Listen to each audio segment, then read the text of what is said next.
We're back at Vivian Field Middle School. I'm joined with Clint Walker from Jackson Construction, and we're going to give you an update of the bond project.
Well, as you can see, our partners with Huckabee Architects and Jackson Construction have done a tremendous job getting these areas ready.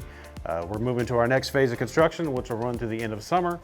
And we're so thankful for our community, our staff, our students for their patience and support during this process. Stay tuned for the next round of videos that'll be coming out shortly.